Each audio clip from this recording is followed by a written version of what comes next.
And right now we are in a very unique time where you can just you can finally batch enough transactions, right, and deploy those prover and let the prover to prove those transactions to make it like a cheap enough for the wider audience to use, right? But how about compliance then? Since again, technology is new, did it reach the necessary level of compliance? You mentioned payments, you mentioned all the kind of digital banking and stuff like that. Like these. Just one of the example could be just like imagine that you have some envelope, right?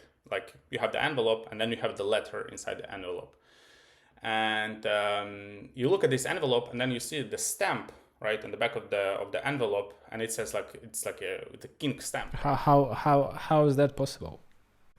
Right. So here we are. It's a shame that we talked about all the informal things first, because it was like a very genuine conversation, and now we have to smooth into serious topics somehow without sounding too formal or something. Let's see. Maybe we can continue talking about the general things. Maybe it's going to be even more popular than the serious topics. Who wants to learn about ZK, right? Yeah. Cool. But let's start. So let's talk about Web3 in general and what's going on today. And I think it's still hot, the topic of layer 2s, and maybe you can explain a little bit on how you see it and what's out there and how different projects can reap the benefit of all of these developments. Yeah, that's a very good question. And like in Web3, like pretty much like in every other industry, but like in Web3 in particular, this industry is very dependent on the narratives, right? And like L2, L3, ZK, rollups, this is the hot narrative, still the hot narrative. So I would say like it started like on the beginning of this year, right? Probably in like February, maybe January, and it's still going on, right?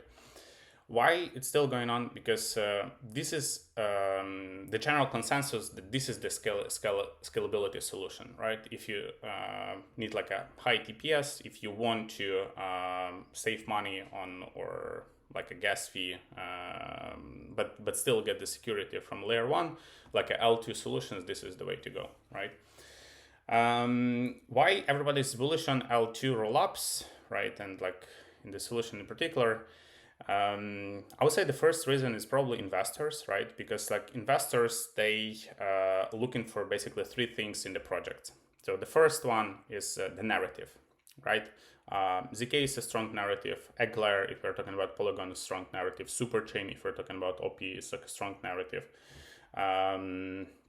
Rollup in particular is very strong narrative. The second one is the token, right? And if you do have your rollup, this is the perfect use case for the token, right? Because instead of just like creating artificial demand for the token, you say like, yeah, we have our own network, and if you want to interact with the network, you have to pay the gas fee, and the gas fee is going to be in our gas token, right? And our gas token is our token, right? And this is the way to create the demand, right? So the network created demand for the token, meaning created the price for the token, right? And actually the use case of the token. And this is the strongest use case that you can potentially have. And the third one is infrastructure, right? So the infrastructure part is the part that drives the value of the company up, right? So as an investor, you're looking for the company who has some tangible asset, infrastructure, like as a foundation to build the ecosystem on top of it, right? So by combining like a strong narrative, right, and in rollups it's like a ZK-L2 with the token, like it's also the part of the blockchain with the infrastructure, the network itself. It's like the chances of success like for the company is actually higher, right? And the rollup is actually like a ticking like all of the boxes there, right? So this is one of the reasons why like everybody's so bullish on that, like everybody's deploying the rollups. And also if you compare the price of deploying the rollups like 3 years ago, right, or deploying the L1 chains, it decreased them dramatically, right? So for example, I did analysis like a couple of months ago. The cost of operating like a L1 chain 5 years ago was like a $2 million or something, per $2.5 million per year. And right now you can deploy the rollup and it can be as cheap as I don't know, like $40,000 per year, right? Like the infrastructure cost. Of course, you have like L1 piece and so on. So just like imagine like the difference there, right? And it's just like economic rules, right? The lower the price, the higher the demand, right? So the rollups are kind of like affordable for everyone, right? So that's why like more and more projects are getting to the rollup business, and they can customize things, they can build something different, right? Because it's affordable. They don't need to raise like hundreds of $1,000,000. You just get like smart developers, and everything is open source. You just go, you use Presto platform, you find the video from some like a dev reels from, for example, Polygon, OP. You just follow the steps, and then 1 hour later, you have your rollup with necessary infrastructure, with some smart contract deployed, with your own token, and that's it. So like it wasn't possible like 5 years ago. So it's like miracle. So how does it work then for the folks who has just joined, right? How does it work? And in terms of technology, but also in terms of operations, what people need to do on both of these sides, and like how does it work in a technological base, and what do they need to do in order to get the benefit of this, and why would they? Well, it's a simple answer, I guess, will be, but why would they go this way? Yeah, so like technology-wise, I mean, I'm not sure if I'm the right person to answer it one, but I can pretend that I know something, right? So I can explain like I understand it, which it's not going to be like a too deep explanation. But the benefit and like the main idea of the rollup is basically you extract some of the transactions from like layer 1 to another layer 2, like so-called like to another chain.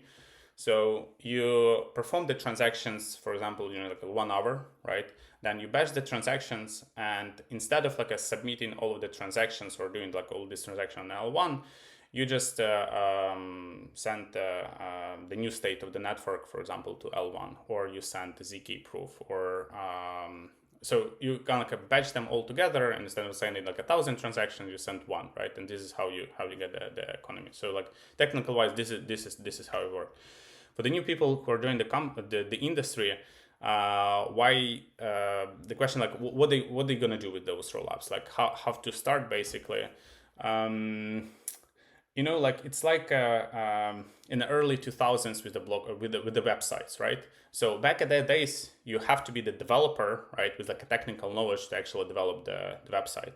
Right now, you can go to Google websites, or you can go like to different websites where you can like construct your website, and that's it. So it's like a no code solution. So this is pretty much what's happening right now.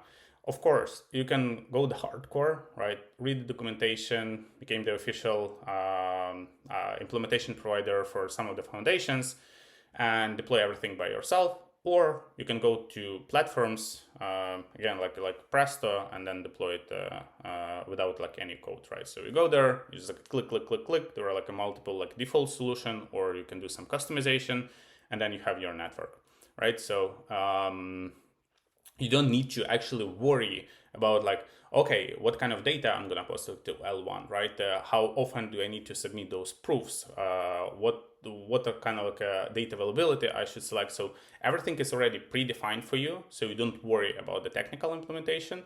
You just focus on the use case, right, on your service, and develop the product, and forget about the infrastructure readiness, because it's going to be taken care of by us or by our competitors, basically. So with the websites, if you go template way, and the templates of the websites appeared quite a long time ago, and now they become more and more advanced because they give more and more flexibility, more and more opportunities to integrate certain things and such. With this comparison, if you go with a rollup instead of building your own network, do you have limitations? Like what kind of limitations would you have if you would to, again, start building a rollup with certain customizations that most of the industry allows versus building by yourself? Yeah, that's a very good question. And like usually it's not about like limitations, it's actually removing the limitations from you, because just like let's compare two possible scenarios, like a roll up and L1 chain based on, for example, Cosmos SDK, which is like one of the most popular SDK to build like blockchains. If you're building your own like L1 chain, you need to somehow to build the trust, right? So you need to have the community of people, and ideally some partners, trusted partners, who are going to run the validators for you. So either a community or some companies, right? So the technology-wise, it might not be very hard to build L1 chain, but then you have to have the social consensus, right? So you have to have like at least like 100 partners who are going to run the validators for you, right? Those partners that should be trusted in the industry, right? You should somehow incentivize them, because running the hardware is usually not cheap, right? And then the question is like, is it enough to have like 100 partners? Will the community trust you, right? So the time to market is actually longer, right? And also you have kind of like a more limitations here, right? Because every new kind of like a feature that you want to add to the blockchain has to run through the maybe DAO, or maybe through the this set of validators, and so on. So it's like a more costly, longer, and like a you know what I'm talking about. And then in L2, instead of basically creating your own like a set of validators, right, and creating the security, what you do there, you borrow the security from L1, from Ethereum, where it's already millions of validators. It's already decentralized, so it's already trusted by like a million people. So what you do there is say like, okay, I'm gonna do the transaction on my own chain, which is centralized, right? Like it's not, it's kind of like it's a bad word in the Web3 industry, but okay. But then what I'm gonna do, I'm gonna post something, like settle something on L1, and let the validators of L1 to actually verify that I'm a good guy, right? I'm following the rules, right? And then you basically remove the responsibility from your chain, right, from your partners, and like put it on the validators of L1. So if validators validate ZK proof, right, so you can say with like a probability of like a 99 and like a 99999 that it's impossible for you to cheat, to do some like a double spending on the chain. Otherwise, it's impossible to generate the proofs that are going to be validated by L1 validators, right? So what you have there is actually you remove the limitations, right, and the time constraints, right? Because right now you just you don't need to worry about the security, because like it's already built in basically, right? The same, for example, for scalability. It's like, in my opinion, it's easier to scale on like L2 solutions than for example in L1, right? Because again, there is this trilemma, or like triangle, right? You have the scalability, you have the security, you have the centralization, and you cannot get like all three of them together, right? So if you want decentralized network, you want to make sure that the hardware and the validators is very easy to run for wider audience, right? And so you can use your PC to run the validator, right? And the validator, this is run on your PC, cannot digest like 1,000 transactions per second, right? And that's the problem. If you want to increase TPS, or transaction per second, and like scale the network, you need to also increase the hardware requirements for all of the components, meaning that you have like less people who will be able to run it, who will be able to invest money, right? So that's the problem of like any L1 chains, right? So it's like a trade-off between like a scalability and decentralization. If the network is centralized, then the security is struggling, right? Because why would you trust like a one particular individual? Like this is like against the whole idea of Web3 basically, right? But in the in L2 rollups, you said like, yeah, it is centralized, right? But it's built in a way that it's like, for example, if you're talking about ZK VM rollups, it's impossible for me to not follow the rules, right? Like I won't be able to validate my ZK proofs, right? Like if I'm doing some strange things, right? So it is like quite centralized, but in the same way you don't kind of decrease the security, right? And you can also scale, right? Because you can run like a better hardware, right, and stuff. And again, like you can decentralize some components and make sure that it is redundant, right? It's like continue operational even if something goes wrong with like RPC nodes or data availability or some part of the sequencer and so on. Can we take a step back? And you sort of answered this already, but let's summarize this. Why Web3 even? Like, it's maybe upsetting question for many who listen, but maybe they are already in Web3 and deep, knee deep. But what kind of projects go Web3 way, and what kind of benefit do they get from going in the Web3 way?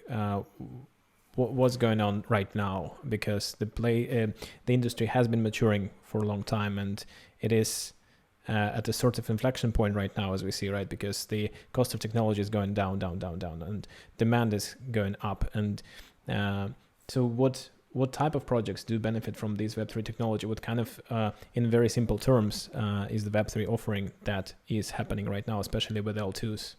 Yeah, make total sense. And every project where you have like the middleman, right, the company, like who's controlling or kind of like monitoring something, can be replaced by blockchain and the general consensus, right? So this is the first. And the second, what is the blockchain? Blockchain, like in the simple words, this is it's like, think about it, it's like Excel sheet, right? Like, but this Excel sheet is like distributed across like a multiple like pieces, right? And like a change in something in one Excel sheet doesn't necessarily represent the changes in another Excel sheet unless the consensus is happening, right? So you have this kind of like a security that one particular individual or like a node cannot kind of like break the security of the blockchain. So another use case is like whatever you can use the database, right? You can use blockchain and make it way more secure. For example, very strong use case for the blockchain would be supply chain management, right? Because what is supply chain management? It's like a huge database, like a CRM, right? With like access and so on. So there you can use blockchain and to make sure that the data, which is like in this database, is immutable, right? So you have some supplier kind of like receive this kind of like a package, right? And you cannot just like send something and go and change it after it was kind of received. So everything is like a trackable, right? So it just removes the I say like not security, but it removes the trust issue, right? So you don't need to trust the provider of CRM in order to trust CRM itself, right? Because you have the blockchain, right? And if you trust the technology, you don't need to trust people behind the technologies, right? Or for example, like a payments, right? This is the perfect solution for payments. Or for example, in gaming, like I like this use case, but just like imagine. You like some game, right? And maybe I'm not a big gamer myself. I'm not sure about you, but just imagine that you spend like 8 hours playing the game, right? So it's basically your life there, right? And some skin in the game might actually value more for you than the t-shirt in real life or maybe the meal in real life, right? So, but this is virtual, right? And your achievements in the game is controlled by like one company, the owner, the developer of the game. So what they can do, they can just like go and like ban you from the servers, and they can like remove those skins or kind of like steal it from you, right? Like if you behave badly or maybe they don't like you. So basically, you don't actually own things, right? So it's like virtual, right? So you don't own them. But let's imagine that you can put those like skins, like some weapons or whatever on the blockchain. And then like if you actually ban from the server, right, you still have them, right? You own them, right? They're on your wallet. You can sell them. Nobody can prevent you from selling them.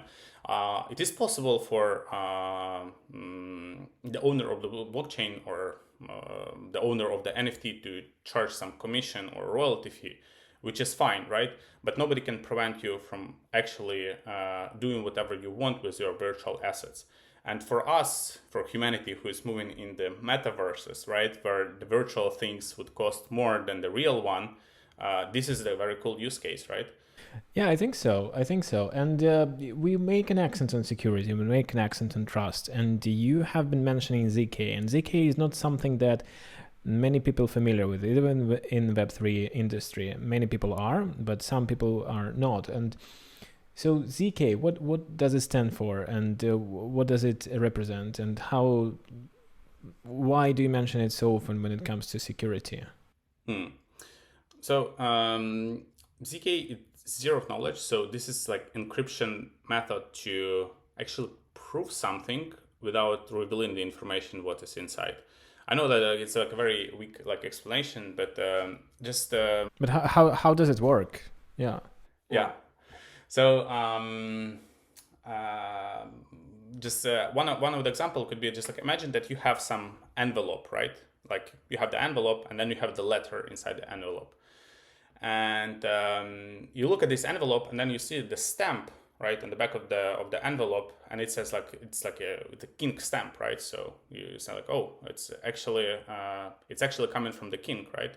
So in this case, you have zero knowledge what is inside the envelope. You don't know the context, like you don't know what is the letter, right? You never seen the signature of the king.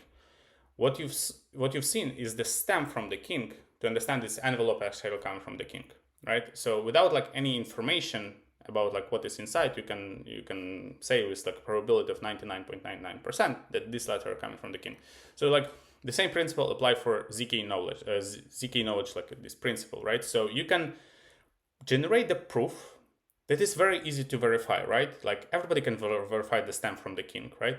Which is very hard to replicate and to fake it, right?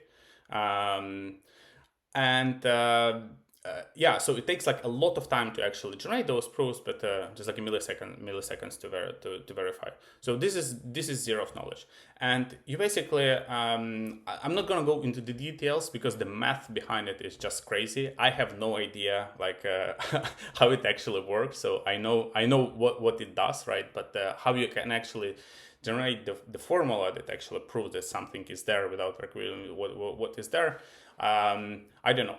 But this is very strong feature that can be used in a blockchain, right? So what do you do with the rollups, right? So you do all of the transactions on your rollup on your personal blockchain, and then you kind of like batch those transactions together. Let's say you have like 1,000,000 transactions batched together, and then you generate like a one proof out of those 1,000,000 transactions, saying like, okay, so I'm proving that all of those transactions that are there, they're all legit, no double spending, everything according to the rules.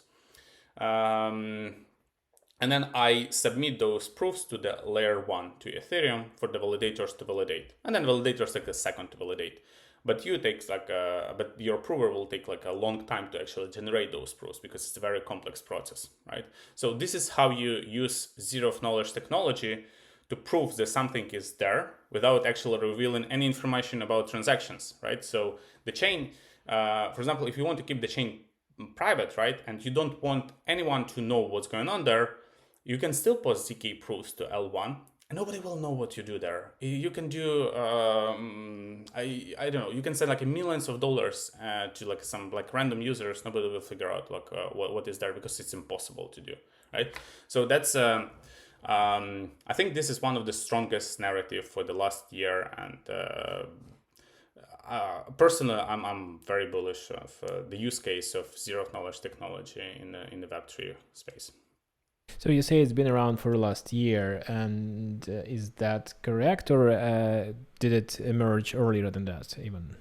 Yeah, I think it's emerged like in the 80s or something. I'm not sure about the history, but the problem with those new technologies is that when it was invented, right, the technology was not there. The computers were not powerful enough to actually generate those proofs. And right now we are in a very unique time where you can just you can finally batch like enough transactions, right, and deploy those prover and let the prover to prove those transactions to make it like a cheap enough for the wider audience to use, right?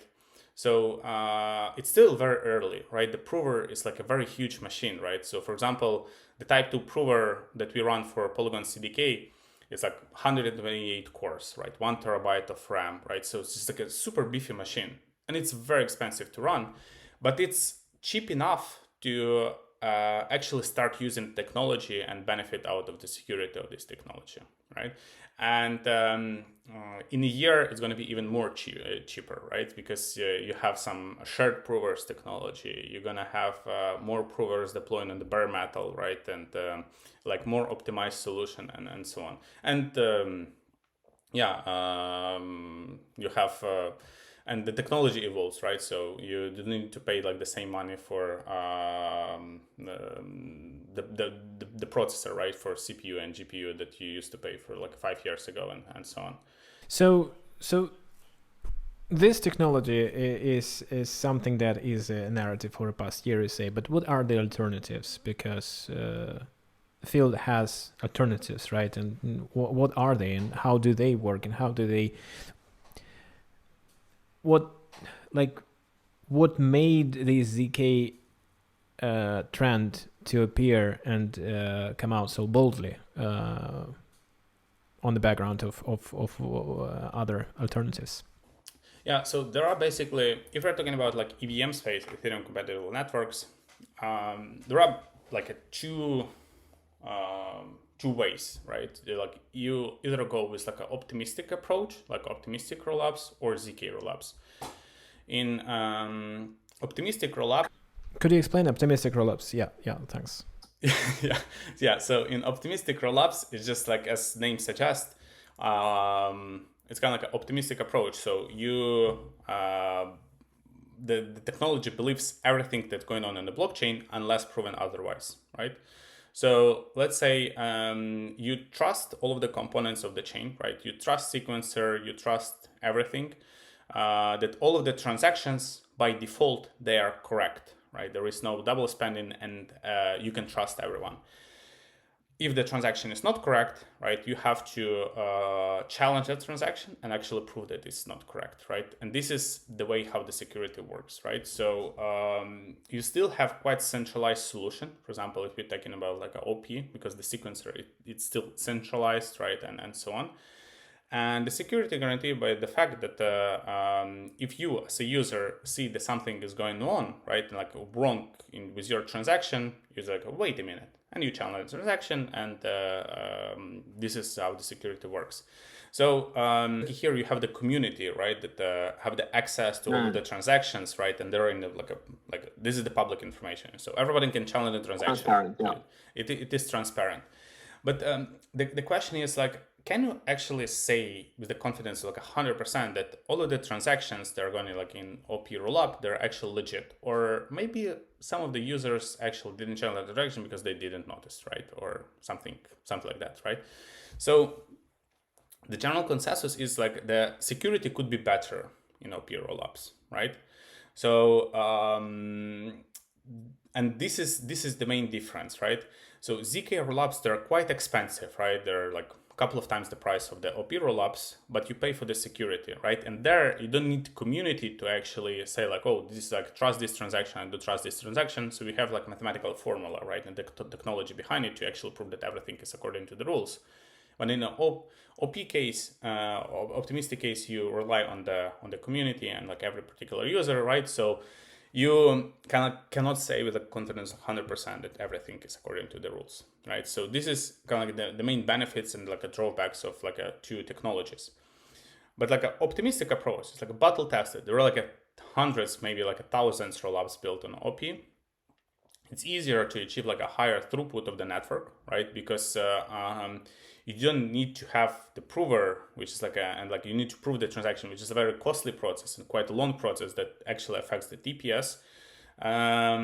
So for some cases, right, maybe not really related to payments, right, where you would want like some extra security, but maybe for gaming, like OP is actually a very good solution for your chain, right? Why would you pay extra for the security you don't need if you need like some scalability, if you need like fast finality and so on?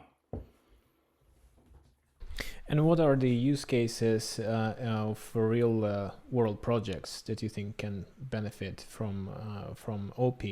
Because we talked about ZK, right? And but for OP, like gaming, you said one thing. What do we have other industries who can benefit from that? I mean, this is I would say those like a competing software stacks like ZK and OP, and like theoretically, you can argue it, but everything that is built on OP can be built on ZK and vice versa, right? So this is like the same use cases. But in my opinion, if you build the project, for example, for the government, right? For example, digital identity, something like that, you would probably want to have the solution which is private, right? Because you store like a private data. The solution that actually offers you a higher level of security and something that can be centralized but can be easily proven that even though it's centralized, it's good, right? In OP case, like as I indicated, if you need to handle like a high throughput, right, and you have like a limited budget, or you can, for example, you don't need such a high like security, then it's like it's a perfect solution, right? So you just like go, like it's faster to deploy, it's cheaper, it's like everybody knows how to work with that, so you just like go and deploy, right? So yeah, I think that's the answer. Like some digital identity, maybe payments, maybe kind of like a CBDC, like a stuff like that. I would prefer to have them on ZK right now, and actually I would like to have like more companies who are ready to pay for the security than, for example, in like an OP case, like maybe gaming, maybe stuff like that. Going back to the fact that ZK is a relatively recent trend, how does it affect maybe integrations or I don't know, connections to systems that are well established in Web3 already? And of course, things like if we're talking about transactions security, and we're talking about banking, if we're talking about payments, KYC, KYB, all of these type of things, like how does it all work in conjunction with the environment that Web3 already spinning? Yeah, so the beauty of like EVM in general is basically it's Ethereum compatible. So like 99% of like all of the tooling and all of the instruments that you use for Ethereum will work on your personal rollup. So in majority of the cases, you don't need to deploy anything extra, right? You don't need to pay money for the development of some specific tool. You just like take this tool and then adjust it for your rollup, right? So not sure if this is what you're asking, but basically you can create something which is like a heavily standardized, right, and kind of like a package solution that can be used for majority of use cases without actually adopting like different tooling. For example, again, like I'm getting back to Presto solution. There you will get the default integration with like a MetaMask, right? So MetaMask supports like all EVM chains, so you can either like click like one button and get your own chain integrated to MetaMask, or you can manually add chain ID or RPC and like start using the MetaMask wallet, right? The same, for example, for the block explorer. So this is one-click deployment, and you get a block explorer together with your chain, right? Again, like 5 years ago, like if you want the block explorer, it's probably you would need to use a Etherscan, right, and pay like millions of dollars to integrate the block explorer. And right now, because the solution that we use is open source, which is Block Scout, we can deploy block explorer for every rollup, and it works like out of the box. It doesn't take us like much effort to actually maintain this block explorer, right? The same for debuggers, right? We have some hard hat configurations, we have a native breach, right? We have faucet and so on. So it's like very smooth kind of like in like conjunction of all of this like existing process. So like you can it's like a plug-in solution, right? So you don't need to do any extra work, right? You just like use the existing tooling, use existing everything just to integrate your service there. And it seems like we landed in this part of the conversation at least with the comparison of different stacks. And since we are talking about different throughputs, right, that we have on OP and ZK, and you also mentioned the fact that you need to challenge transaction on an optimistic stacks in order to, revert it rather, right? I assume it's possible to revert the transaction on an optimistic stack, is it? And I assume that ZK stacks, they offer a better way to revert transactions, maybe, or how does that work? Is there any difference? Theoretically, in ZK, you don't actually need to revert the transactions because otherwise it shouldn't be the kind of like the state of the network where you need to do that, right? That's the idea, right? Like if you compare like those two stacks, because you need to provide some time for the users to actually challenge that transaction in OP stack, then you have I wouldn't call it like a finality, right? But you have some kind of like a time frame, right? During this time frame, you have the chance to actually check the transaction and challenge it. So like in OP case, like it's 7 days, right? So if you want to breach your assets from layer 2 to layer 1, for example, from OP rollup to Ethereum rollup, you would need to wait those like 7 days, right? Because like you want to make sure that the users have enough time to check their transaction and to challenge them. Why 7 days?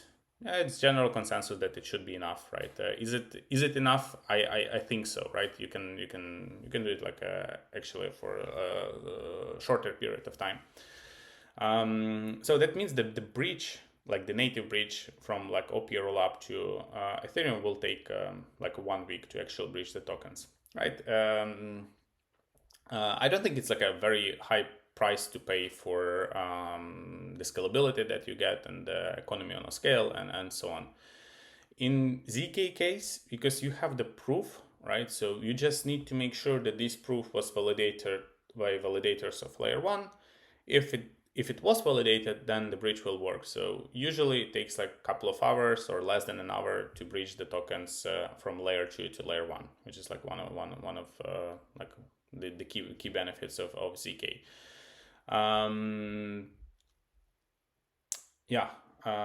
Sorry, what was the question? Because I think Yeah, I think that's pretty much was the question about, we were talking about revert transactions, but it can be like transaction finality or whatever, like the time frames that people have in order to make sure that everything goes smooth.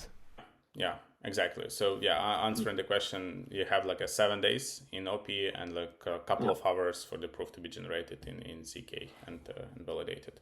Like theoretically, you can do like within like 10 minutes, but it's going to be too costly. Yeah. But let's actually elaborate. Why would it be too costly for a 10-minute solution? Like, what's the implication on the infrastructure that has to be built in order to enable such a short time frame? Not sure if there is a use case for it. Probably there is, but let's just explore this edge case a little bit. Okay, so let's speak about ZK for a second. So in a nutshell, like let's imagine that I want to send you like a $5, right, for USDT, like in our own chain. To do that, I need to interact with the blockchain, and you do that through RPC URLs, right? So you send like basically the command, like take like a $5 from my wallet and send it to your wallet, right? And once you do that, once you send this transaction, it goes straight to the sequencer, and the sequencer of L2, you can think about that as a validator node, like in L1. So the sequencer take a look at the transaction and say like, looks good. Like I can verify this transaction because I see that like I have $5, right? And like you have the wallet address that I send it to, so like we can actually execute this transaction. And so you basically get like the first confirmation from the sequencer that everything is okay.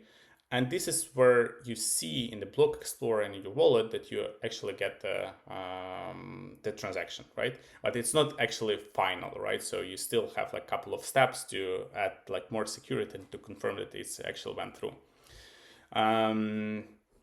So this transaction was executed. Then the sequencer takes like another transaction that were like sent to the RPC infrastructure, right? And confirm like all these transactions and create the batch of transaction.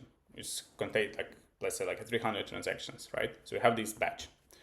Once the batch is created, then you take those transactions and send it to data availability layer, right? It can be third-party data availability like Celestia, Avail, Near, like Eigen data availability, or it can be local data availability, the database that you run yourself, or you can send those transactions like all the batch to layer 1 to Ethereum, and it's going to be quite expensive, right? Because the gas price on Ethereum is quite expensive.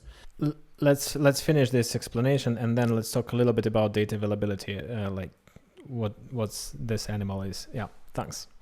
So once it's done, right, so you have like another confirmation that this transaction was added to data availability and it's available for everyone to actually check it, right? And then the sequencer actually posts the state of the network to the L1. I think it's called like a state of the network, right? So you have to pay like a gas fee for the sequencer to actually store this information. Also, you have to pay the gas fee if you use like a third-party data availability to store data availability information. And gas fee is like a transaction fee, or yeah, it's a kind of like you pay like L1 fees, right? Because you kind of like add the information to Ethereum, right, to the blockchain, and this is basically a transaction that and you have to pay for the transaction. So so this is one part of the cost, right? So and like usually sequencer do that like every 10 minutes, right? So you have like every 10 minutes like a sequencer spend your money on the gas fee, right? Your money is like owner of the rollup. But then the sequencer kind of like put like all of the batches, right, in the database, and then the prover takes those batches like the transactions and start generating the proof, right? And like usually, for example, for Polygon CDK, for this prover, it takes like 4 minutes to generate the proof, right? So you take the batches with transaction and spend like 4 minutes to generate the proof. Once the proof is generated, you have to submit this proof to L1, right, to layer 1. And by doing that, you have to pay sequencer fee, not sequencer, but like L1 fee again, right? How often do you want to submit those proofs to L1? It depends like how fast do you want your bridge to work, right? If you do that every hour, which is the default setting, right, then the bridging time will take at least it can take like 10 minutes, right, if you're lucky, but you need to wait like 1 hour in the worst case scenario. You can do that like every 6 hours, for example, or every day, which will allow you to save quite a lot of money on L1 fees, right? Because you need to pay like every hour like L1 fees for submitting those ZK proofs. Or you can do it like every 10 minutes, right? Or every like 4 minutes. Like theoretically, if like the proofs takes like 4 minutes to generate, you can like send the proofs like every 4 minutes. And then in this case, you're gonna pay like a lot of money like in like L1 fees, right? So that's why I said like it's gonna be costly, because like the first component is like L1 fees. And the second component that of course, is the prover and the infrastructure, right? So if you want to, let's say, like if you have the spike of the traffic, right, and you have like 1,000 transactions per second, even though the sequencer might take like 3 seconds to go through these transactions, then the prover will need to generate like not one proof, but maybe like 2-3 proofs, right, to actually submit those to L1, because even though the prover is like a huge machine, right, you still have some limitations in terms of the complexity of the transaction and smart contracts that you can prove, right? So you need to be like not careful, but you cannot like put 1 million transactions in one proof, right? It's not gonna work, at least right now, right? Like in the future it will work, right, when the technology is progressing, right? So again, like if you want to get like a faster, maybe you need like a two provers, right? So we can like split the transaction, and the prover, as indicated, quite costly, right? So it's like another kind of a drawback of ZK, the infrastructure part. The prover is expensive, and also like if you want the bridge to work like really very fast, then you have to pay like more L1 fees. Yeah, so basically the role of data availability for OP and ZK is a little bit different, right? So in optimistic use case, you need to have data availability so you can store the transactional data somewhere which is accessible for everyone, so you can go and channel the transaction, right? So you can find this transaction. You can basically use like a three possible solutions. So you can use Ethereum, right? Or for example, with blobs, right? For the data availability, which is quite cheap right now, right? But the general consensus is not gonna be like this forever, right? Another solution, you can use like a third-party data availability, as indicate like Celestia, Avail, Near, and so on. In this case, you have to pay like separately to store this data, and those data availability layers, they're gonna store the data for, let's say, like 7 days or maybe 2 weeks, just like enough for you to actually challenge the transaction. Because theoretically for OP rollups, you don't need data for more than like 2 weeks, right? You don't need to permanently store the data. Or you can use like local data availability, meaning it's not decentralized, it's like your database, or maybe someone from your partners where you store the transactions. Oh, by the way, there is another option, like a data availability committee. It's basically where you kind of like try to decentralize data availability by yourself, right? In optimistic case, you need this data availability to guarantee the security, right? And also what is important is for data availability provider to actually ensure that you store all of the transactions, right? So you don't skip like one transaction for some reason and like somehow you're trying to kind of cheat the network. So it would be very convenient, right? Where you have the transaction that was kind of like a fraudulent, right? And then for some reason this transaction was not included into data availability, right? So what are you going to challenge, right? So this is like another kind of like a security constraint.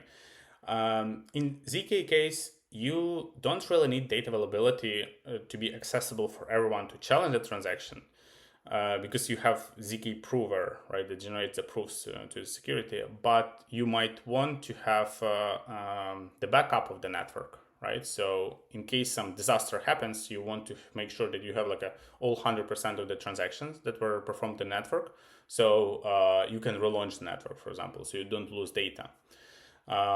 So this is very important for disaster recovery. And also, as I indicated, the chain is quite centralized, right? So just imagine the situation that, let's say you have the chain, you're paying for the chain for like a whole year, and then you went bankrupt, right? Or you decided, like, I don't want to do that anymore, right? So I'm going to shut down the chain like tomorrow, right? And then you have like thousands of users who actually breach their tokens to L2 chain, to your chain. So what are they going to do, right? It's like over or something, right? So by providing the transactional data, right, and having like the settlement on L1, theoretically, any kind of like a DevOps or like a technical guy can get the transactional data of the chain and relaunch the chain, relaunch the sequencer, relaunch the RPC, and let everyone to breach their tokens back to L1, generate the proof, validate the proof, and basically get money back for everyone, right? So this is like another thing that is very important.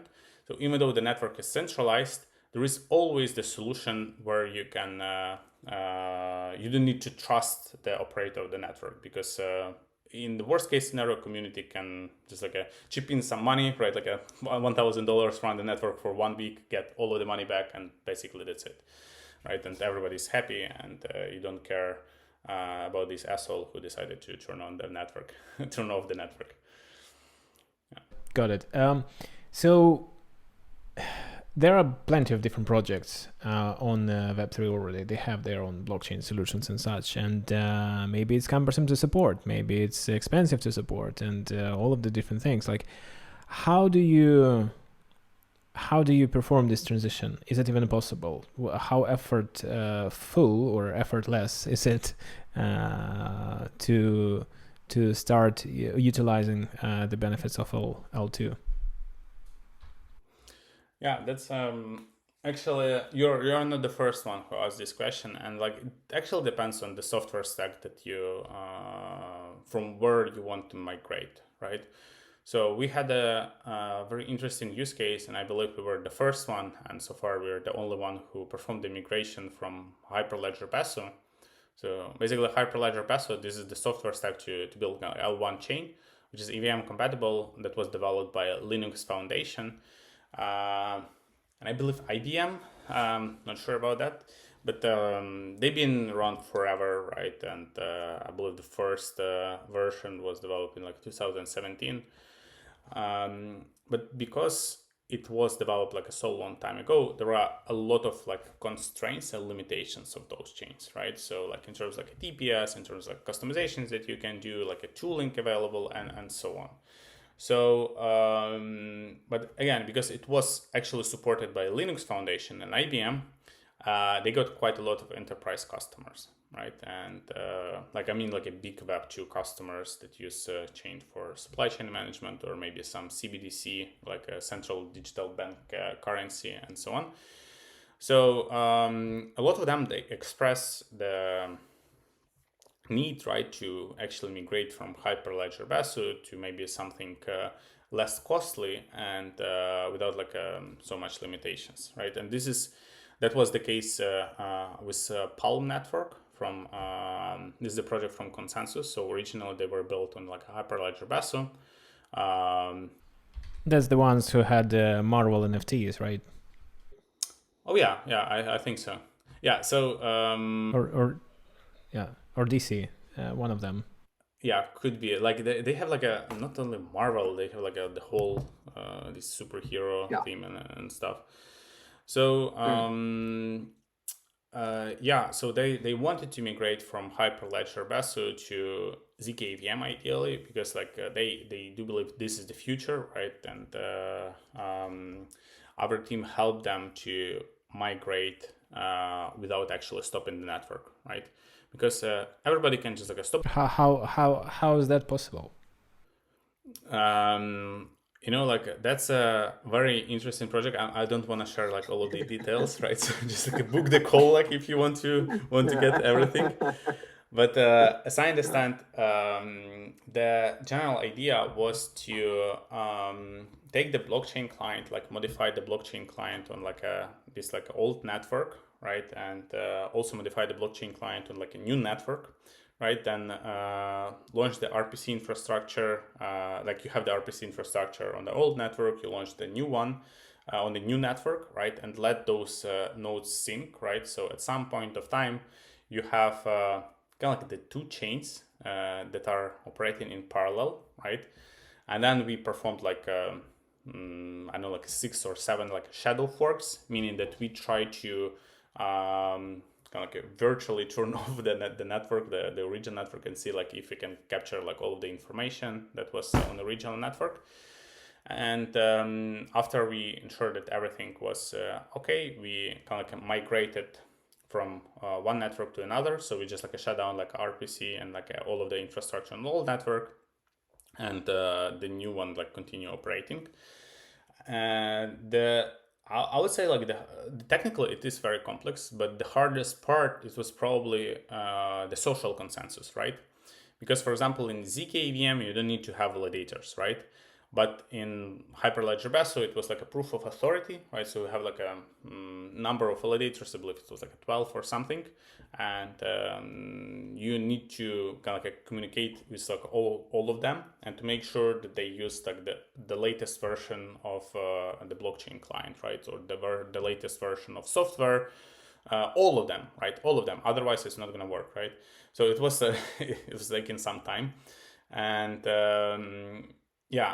but the benefit out of it, like first of all, you pay like less money, right, for the solution, just like more scalable, right? The security wise, it's even better, right? Because you don't really need to have like a 12 partners, 100 partners run the validators. You use the validators of Ethereum, and And yeah, and then the migration actually happened during like between the blocks, right? So it took us like less than 1 second to actually to do the switch, right?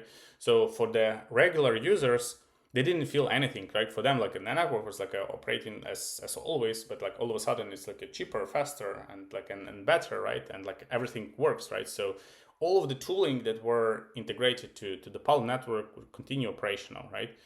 So this is something that is possible to do, and why this migration is quite unique, because you change the consensus algorithm in between, right? So it used to be a proof of authority, and right now it's ZK, right?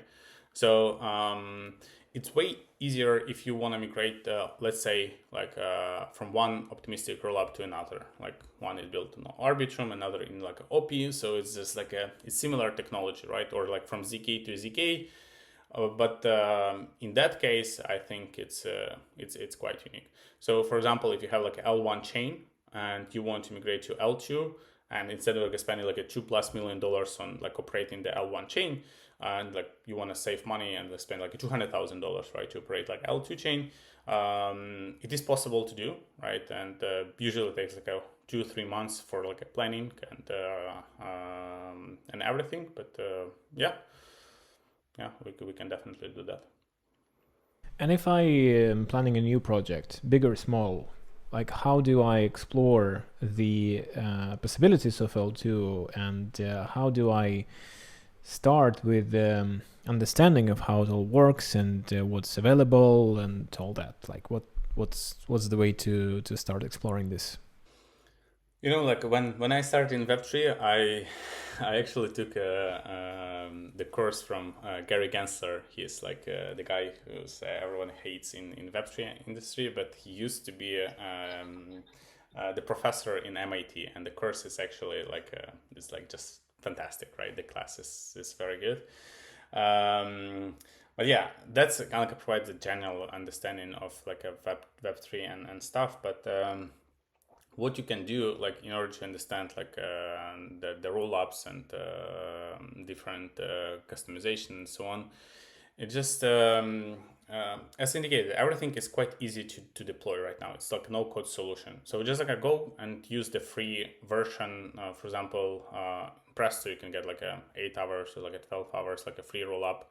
Just go deploy, check the block explorer, right? Check, try to add it to the wallet, right? So it's easy to do. Get some tokens from faucets, right? Do the transactions. Maybe create another wallet. Try to transact between the wallets, right? It's better, probably not even to read the documentation, but just try it out, right? There are plenty videos in internet, like in YouTube, how to deploy your first smart contract, right? And everything was written for you already, right? So just go in or use ChatGPT and just try to do something. I think that's the best way. Or ideally, what we pitch into our customers, we want to remove this complexity from you, right? So if you don't want to deal with that, just tell us what you want, right? And we will deploy the network in both a optimistic stack or a ZK stack that would fit perfectly your needs, right? And we will operate it, we will maintain it.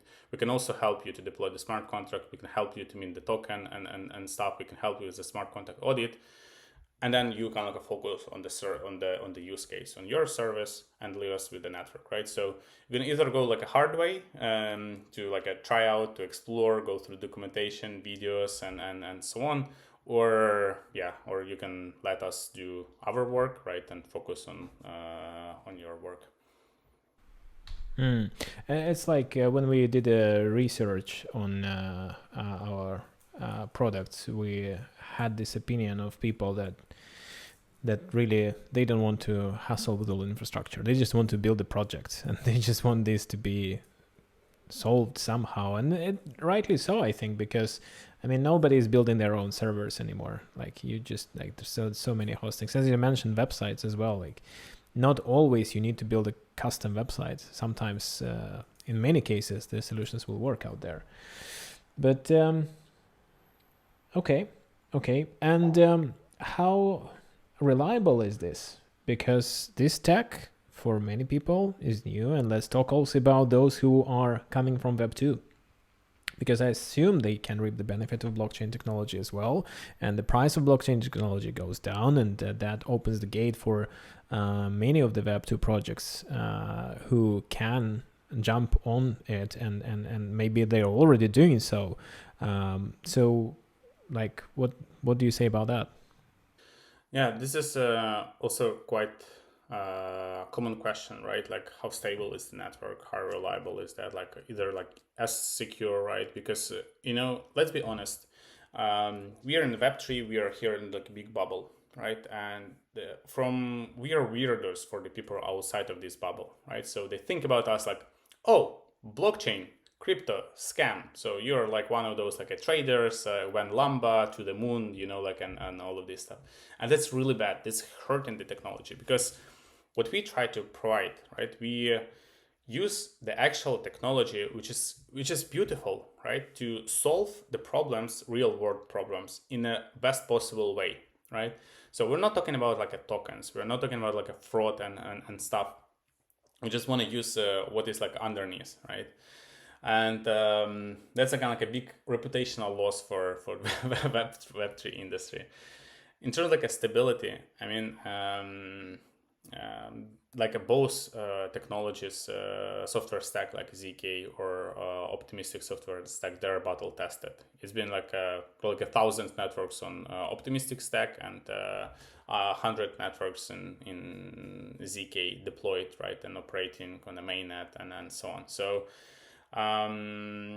I mean, we would never deploy something for our customers if we're not like 100% sure that it's gonna work, right? And it is like a secure enough. So like we came from Web2 industry, right? So like you've been working in Opera software. I was in the sister company of Opera software. So this is like a big Web2 enterprises that treat security in like a old-fashioned way, right? Very seriously, right? Because for example, in Opera, this is the browser company, right?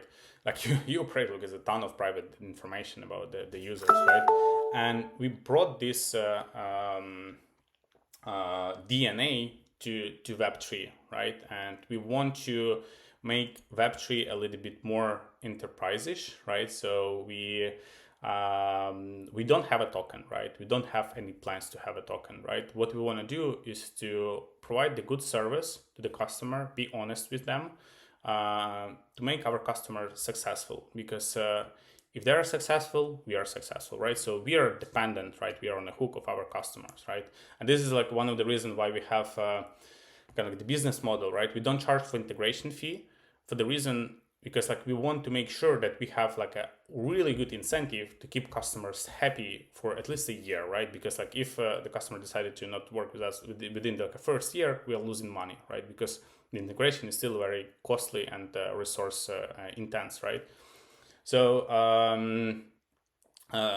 we kind of like build the model in the way that for us, we have to provide a good service, right? We have to provide a stable service, right? We have to advise our customers in order for us to make money, right? And we don't have any other way to survive, right? But make you happy, right? So that's I do understand like general constraint. Technology is new, right? And everybody's afraid of like trying something new, because sometimes it might go down and like everything else, right? So like a couple of months ago, it was the problem with Windows, right, or Microsoft, right? It's like a huge corporation, like 1,000 people working there, and like still it happens to them because of some bugs, maybe some not installed updates, maybe it's not their fault, right, and so on. But what we try. But how about? Yeah, go ahead. What we try to do from our side is to minimize everything, and if we do believe that. For example, this technology is like too new, or it's not going to work, or like the transactions like that you expect the network to handle will kill the network, we're going to tell you that, right? So we want to make sure that you take the data-driven decisions, right? And you are aware of everything what's going on. But how about compliance then? Since again, technology is new, did it reach the necessary level of compliance? You mentioned payments, you mentioned all the kind of digital banking and stuff like that. Like these projects, well, first of all, of course, the question is, there's so many different regulations across the globe, but also there are so many global regulations. How does that work? Yeah. usually if you work with like enterprise customers, institutional customers, and so on, they request some security compliance, right? So especially like if you run the validators, right, or you have like a lot of like a value locked on your validators, all right. So usually it's required to have SOC 2 or ISO something compliance. So from our side, as I said, like we treat security quite seriously. So we did the audit of all of our data centers and the infrastructure, basically the hardware, right? And we only use the data centers that got like all of these like compliance, the security compliances. We been audited by PwC in terms of like audits, like an accounting and the financial side of things. This the same for like GDPR, privacy data, like different policies and so on. But like again, it's kind of like a more kind of like a corner case, right, than the rule in the industry, right? There are a lot of like crypto bros, right? They kind of like start their own startup, they raise some money, they got some grant from like a foundation, spend this money to pay like another crypto company, and this is like how our Igor CTO said, like it's recycle money, right? So we get like money from one foundation, and by the end of the day, it went back to the same foundation because everything is like in this bubble, right? And you are not selling outside of the bubble, and you do not solve the actual real world problems, right? So that's still the problem, but what we see lately that there are more kind of like serious companies just like popping up here and there, and who want to bring this culture of the Web 2, right? But like in a good way, right? I'm not talking about the culture of the Web 2, but how do you treat security? How do you treat like a private information? How do you treat your customers, right? The business model, right? Because like right now, just like let's be honest, there are like multiple companies who just start the business, right? It's a huge narrative. They launch the token, they promise like a huge airdrops. They got the number, the community who is like doing things on the network just to make sure that they are eligible for the airdrop. And then after the airdrop, everything vanished, and the founders like cash out. They get like a tons of money, and that's it, right? So this is not about the technology. This is not about what the true nature of Web3, right? So Yeah, speculation happens in every new industry. Like whenever there is a hype, there is a chance to get some easy money. That's for sure. And unfortunately, little blockchain even more so, I guess, due to its financial connections. But for the Web2, though, like if you want to, if you understand that blockchain is not just this, and if it's a legit technology that solves legit problems, how do you do this step? That probably will be the last question for this talk. How do you do this step towards Web3? Because it's new, and all the engineers that work with a certain project, they have to learn, and we know that not always it is possible, just due to constraints of the project load and incoming tasks. So it's like, how can they start exploring these technologies that will bring them real value to solve their real world problems? yeah, that's a very good question, and I'm not sure if I know the answer to this one, but I can give you some examples how we brought like a big like Web2 enterprises to our customer base, basically. So like usually start with the research, right, and with the possibility to improve something or decrease the cost. And in some cases, like using blockchain is a more efficient solution than just like a regular like Web2 technology, right?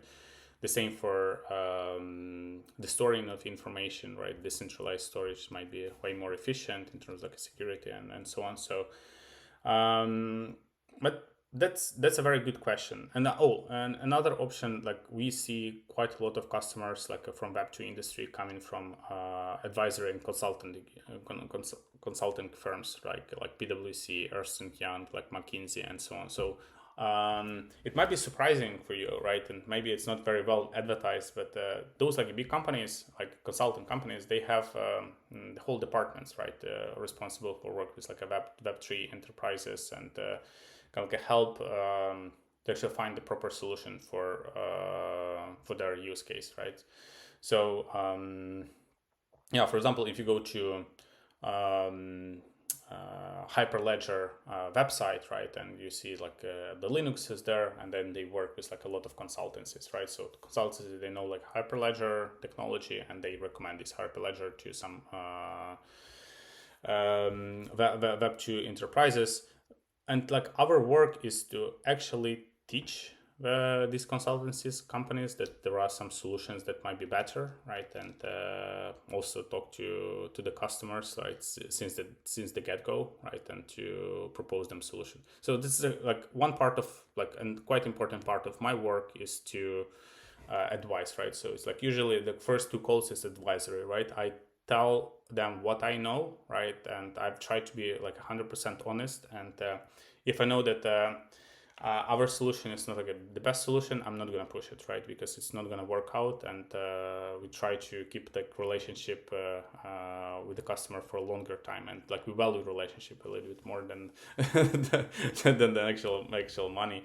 So yeah, that's the way. Just like if you're looking to solve some problem and you have idea that okay, blockchain might be the solution, just talk to me, talk to consultancy, just come to some events, talk to people. This is the way how you learn, right?